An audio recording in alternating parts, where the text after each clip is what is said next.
जय हिंद दोस्तों। आपका जो आगामी परीक्षा सीटेट का 2026 जो सितंबर में होने वाला है, उसमें पेपर 2 के लिए सीडीपी आज हम प्रैक्टिस सेट 1 लेके आए हैं। और आपसे बस इतना ही कहेंगे कि जो भी क्वेश्चंस आपको मिलेंगे वो आपके सितंबर में होने वाले एग्जाम से रिलेटेड मिलेंगे। और आप वीडियो को स्किप किए बिना लास्ट तक जरूर देखिएगा। और अगर आप मेरे चैनल से पहली बार जुड़े हैं तो चैनल को सब्सक्राइब करके जरूर रखिएगा। चलिए बिना देरी किए हुए स्टार्ट करते हैं सीडीपी प्रैक्टिस सेट 1। आज आपके लिए जो फर्स्ट क्वेश्चन है वो आपके सामने ये रहा।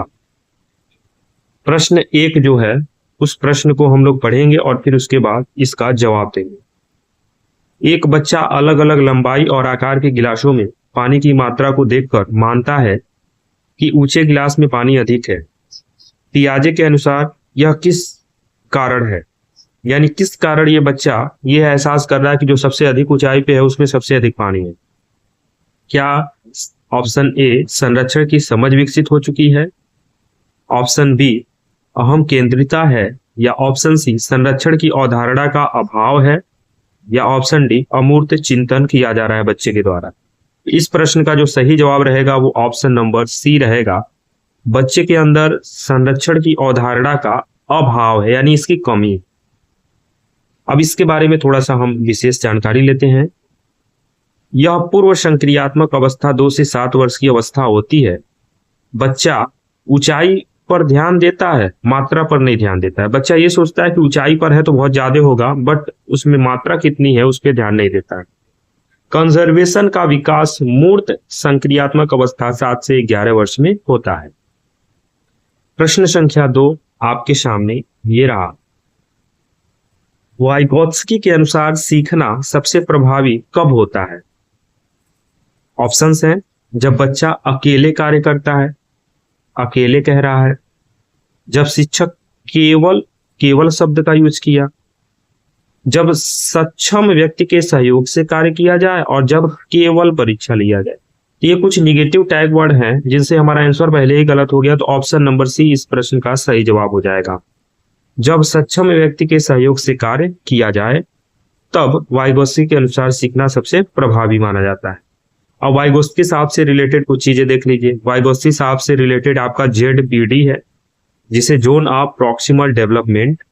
स्कैफोल्डिंग भी इन्हीं से रिलेटेड है, और सोशियल इंट्रैक्शन भी वाइगोत्स्की से ही रिलेटेड है। प्रश्न संख्या 3 आपके सामने ये रहा। यदि कोई बच्चा पुरस्कार न मिलने पर भी पढ़ाई जारी रखता है तो यह किस प्रकार की प्रेरणा है? मतलब बच्चों को पुरस्कार नहीं मिल रहा है फिर भी वो पढ़ाई कर रहा है। क्या यह बाह्य प्रेरणा है, आंतरिक प्रेरणा है, नकारात्मक प्रेरणा है, या जैविक प्रेरणा है? अगर बच्चे को पुरस्कार नहीं दिया जा रहा है, मतलब मिल नहीं रहा है, फिर भी वो पढ़ाई कर रहा है, तो उसके अंदर से ये जुनून है पढ़ाई करने का। मीन्स ऑप्शन नंबर बी इस प्रश्न का सही जवाब हो जाएगा, आंतरिक प्रेरणा। अब चलिए कुछ इससे रिलेटेड पॉइंट देख लेते हैं। स्वयं सीखने की इच्छा लंबे समय तक प्रभावी अधिगम और जिज्ञासा एवं रुचि पर आधारित होती है, आंतरिक प्रेरणा। अगले प्रश्न संख्या 4 आपके लिए है। समावेशी शिक्षा का मूल उद्देश्य क्या है? क्या दिव्यांग बच्चों के लिए अलग विद्यालय? समावेशी का मतलब सबको एक साथ लेना, यहाँ अलग की बात हो रही है। सभी बच्चों को समान अवसर देना, ठीक है। यहाँ भी केवल निगेटिव वर्ड, तो केवल निगेटिव वर्ड अगर आप पहचान लेते हैं ना, तभी आप सही जवाब की ओर पहुंच जाएंगे। इस प्रश्न का सही जवाब ऑप्शन नंबर बी हो जाएगा कि सभी बच्चों को समान अवसर देना ही समावेशी शिक्षा का मूल उद्देश्य है। और ऑप्शंस की बात करें तो equal opportunity, barrier free learning, child centred classroom की बात होती है समावेशी शिक्षा। अगले प्रश्न की ओर बात करें तो प्रश्न संख्या 5 आपके लिए। कोहलबर्ग के अनुसार अच्छा बच्चा अभिविन्यास किस चरण में आता है?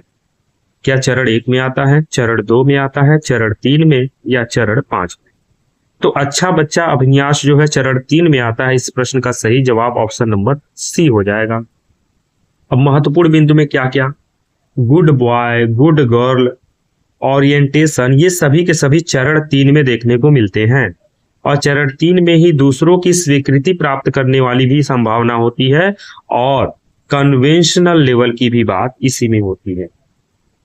प्रश्न संख्या 6 की बात करें तो 6 नंबर अच्छा प्रश्न है। बंडूरा के सामाजिक अधिगम सिद्धांत का प्रमुख आधार क्या माना गया था?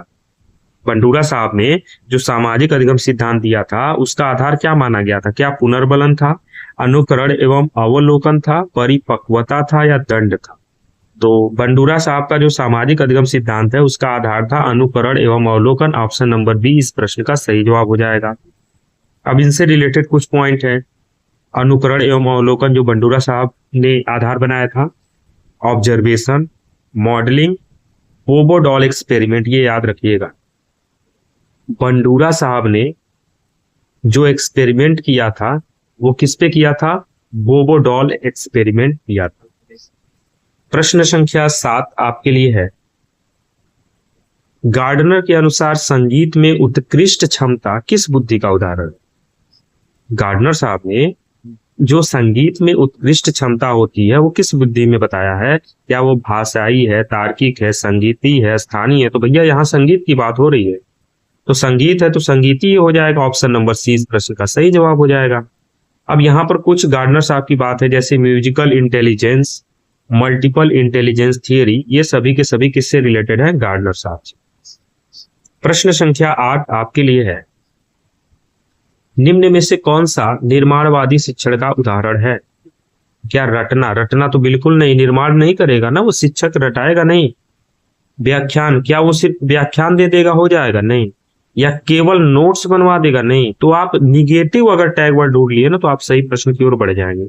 इस प्रश्न का सही जवाब ऑप्शन नंबर सी हो जाएगा कि समस्या समाधान आधारित अधिगम की बात करेंगे तब वो निर्माणवादी शिक्षक होगा।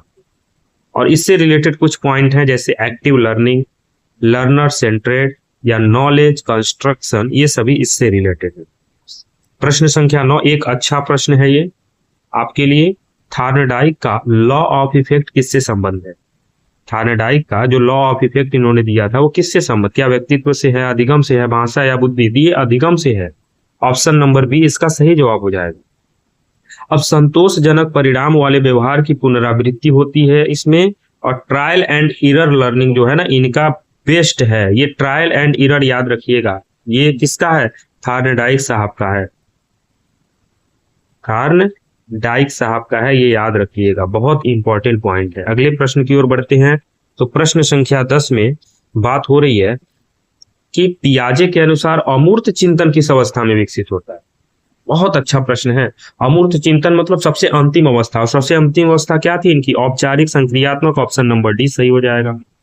अब इससे रिलेटेड औपचारिक संक्रियात्मक अवस्था 11 वर्ष के बाद होती है, और इसमें हाइपोथेटिकल थिंकिंग स्टार्ट हो जाता है और साइंटिफिक रीजनिंग भी यहीं पे स्टार्ट होती है।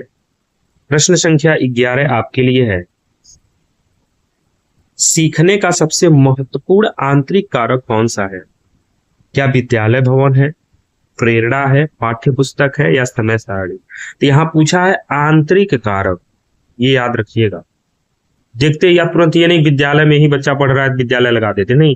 आंतरिक कारण, उसको अंदर से जब प्रेरणा मिलेगी ना तब जाके वो सीखेगा। ऑप्शन नंबर बी इस प्रश्न का सही जवाब हो जाएगा। प्रेरणा से रिलेटेड जैसे मोटिवेशन हो गया, उसको गोल ओरिएंटेड लर्निंग मिलना चाहिए, लर्निंग रीडनेस होना चाहिए, ये सब बात होनी चाहिए। ये भी एक गजब का प्रश्न है। प्रश्न संख्या 12, स्कैफोल्डिंग का संबंध किससे है? अभी ऊपर ही ये प्रश्न आया था, ZPD zone of proximal development और स्कैफोल्डिंग, ये सभी लेव वाइगोस्की। ऑप्शन नंबर सी इस प्रश्न का जवाब तो आप फटाफट दे देंगे। अब इनसे रिलेटेड देखिए कुछ पॉइंट है, जैसे guided support, ZPD, collaborative learning, ये सब की बात वाइगोस्की साहब करते हैं। प्रश्न संख्या 13 आपके लिए है। निरंतर एवं व्यापक मूल्यांकन जिसको CCE कहते हैं, इसका उद्देश्य क्या है? केवल अंक देना, तो केवल शब्द तो निगेटिव हमने शुरू में ही बताया था, निगेटिव टैग वर्ड को हटा दीजिए। सी में भी केवल आया है तो ये भी नहीं होगा। प्रतियोगिता बढ़ाने की बात हो रही है, केवल प्रतियोगिता ही बढ़ा देंगे तो काम चलेगा? नहीं। आप क्या कीजिए, समग्र विकास का मूल्यांकन करेंगे, यानी ऑप्शन नंबर बी सही हो जाएगा। अब यहाँ पर समग्र विकास का मूल्यांकन यानी CCE से रिलेटेड क्या है? स्कॉलिस्टिक प्लस कोस्टोलॉस्टिक की बात की जाएगी, और कंटिन्यूअस असेसमेंट अगर करते हैं तब जाके उसके अंदर समग्र विकास का मूल्यांकन देखने को मिलेगा। ये भी एक गजब का प्रश्न है कि स्पेयरमैन के अनुसार सामान्य बुद्धि को क्या कहा जाता है? क्या एस फैक्टर, जी फैक्टर, आईक्यू या फिर आईपीएम में तो जी फैक्टर कहा जाता है। ऑप्शन नंबर बी इस प्रश्न का सही जवाब है। General intelligence, two factor theory, G plus S factor, ये सब की बात कौन करता है? स्पीयरमैन साहब करते हैं। और आज का प्रश्न संख्या 15, लास्ट प्रश्न आपके लिए ये रहा कि एक प्रभावी शिक्षक की सबसे महत्वपूर्ण भूमिका क्या होती है? केवल शब्द तुरंत माइनस कर देंगे क्योंकि केवल तो होगा ही नहीं। अनुशासन ही बना के रखेगा टीचर, पढ़ाएगा नहीं, ऐसा हो ही नहीं सकता है। ऑप्शन नंबर सी इसका बेस्ट ऑप्शन हो जाएगा कि अधिगम का सुगम करता होना चाहिए उसके अंदर। और इससे रिलेटेड आपके कुछ पॉइंट जैसे लर्नर सेंट्रेट टीचिंग होना चाहिए, एक्टिव पार्टिसिपेशन होना चाहिए, एनईपी 2022 एवं आधुनिक शिक्षक दृष्टिकोण होनी चाहिए उसके अंदर। तो आज हमने आपको सीटेट 2026 जो आपके सितंबर में होने वाला है, आज से आपका प्रैक्टिस सेट स्टार्ट हो गया है। आज सीडीपी मिल गया, आपको बहुत जल्द सीडीपी का पेडागोजी के भी क्वेश्चन मिलने शुरू हो जाएंगे। ऐसे हिंदी, संस्कृत और इसके पेडागोजी, ऐसे गणित विज्ञान और उसके भी पेडागोजी, सारे क्वेश्चंस मिलेंगे। और आपको एक बात और बता दें कि आप इस चैनल से जुड़ेंगे तो बहुत फायदा मिलेगा। और चैनल से जुड़ने के लिए करना क्या है, बस चैनल को सब्सक्राइब करके बेल आइकन पे क्लिक कर दीजिए। अगर आज का ये सेशन आपको अच्छा लगा तो लाइक कीजिए और ज्यादा मात्रा में शेयर कीजिएगा। जय हिंद।